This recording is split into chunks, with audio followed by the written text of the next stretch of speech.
Olá, pois é, chegamos naquele ponto, né? Seguindo o material do módulo 5, aquele momento depois do auto-perdão, quando a paz começa a se instalar. A tal da guerra interna acabou, não é? Mas e agora? Como é que a gente vive nessa calmaria? É isso que a gente vai explorar hoje, com base nas fontes que temos. A ideia é investigar como manter essa paz, sabe? Como nutrir esse espaço que a gente abriu e fazer do auto-perdão uma base sólida mesmo. Buscar umas estratégias práticas para o dia a dia, para essa paz não ser só um alívio passageiro. E uma das primeiras coisas que o material aponta são os tais ecos da crítica. Aquelas vozes antigas, né, do auto-julgamento, que podem tentar voltar. Mas a diferença-chave agora, pelo que as fontes indicam, é que a gente pode não acreditar mais nelas, não se fundir com esses pensamentos. Sim, exatamente. E para esses momentos, o material sugere um protocolo bem prático, um protocolo de manutenção rápida. São 3 passos, basicamente. O primeiro é reconhecer e nomear, mas com distância, sabe? É como olhar para a nuvem passando. Ah, olha lá, o crítico interno dando as caras de novo. Só de nomear assim, você já cria um espaço. Diminui a carga emocional. É aquela técnica de rotular o afeto, né? Nós não somos o pensamento, a gente só observa. Uhum. Observar sem se identificar. Isso. Aí o segundo passo é agradecer e dispensar. Com compaixão, isso é importante. Tentar reconhecer que essa voz, por mais torta que ela pareça, talvez tenha surgido lá atrás com uma intenção de proteger, mesmo que de um jeito meio desajeitado.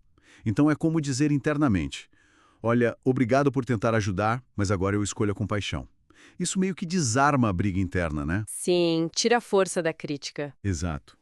E o terceiro passo: reafirmar a verdade. Se conectar de novo com a decisão do auto-perdão. Talvez reler aquela carta que a pessoa escreveu para si mesma, ou só afirmar: isso já foi, eu me perdoei, eu escolho a paz agora. Isso te ancora na escolha nova no presente. Entendi. Um protocolo bem ágil mesmo para esses momentos de ataque do crítico. Mas além de apagar esses foguinhos, o material também fala muito sobre reconstruir o terreno, né? Nutrir a autoestima. E parece que o foco não é em coisas enormes, mas nos pequenos atos, aqueles consistentes. Exatamente. A autoestima, como está descrito ali, ela se fortalece no dia a dia mesmo. E aí tem 2 ferramentas bem práticas que eles destacam. Uma é o tal do pote das evidências. Pote das evidências? Como assim? A ideia é simples: coletar todo dia pequenas provas do próprio valor.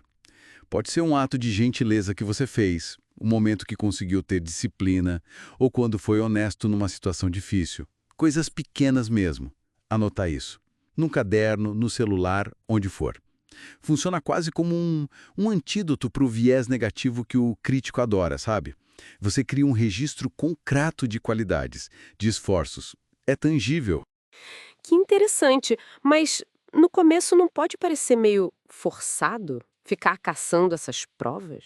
Olha, pode ter uma resistência inicial sim, normal, né? Especialmente se o hábito da autocrítica for muito antigo, muito forte. Mas a prática constante, mesmo começando com o que parece mínimo, vai reeducando o cérebro. A gente começa a notar o positivo também. E a outra ferramenta, a bússola dos valores, complementa bem isso.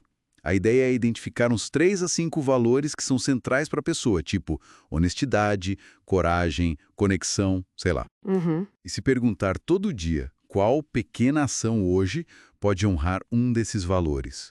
Viver alinhado com o que importa para a gente gera um senso de integridade, de respeito próprio, que é muito mais autêntico, sabe?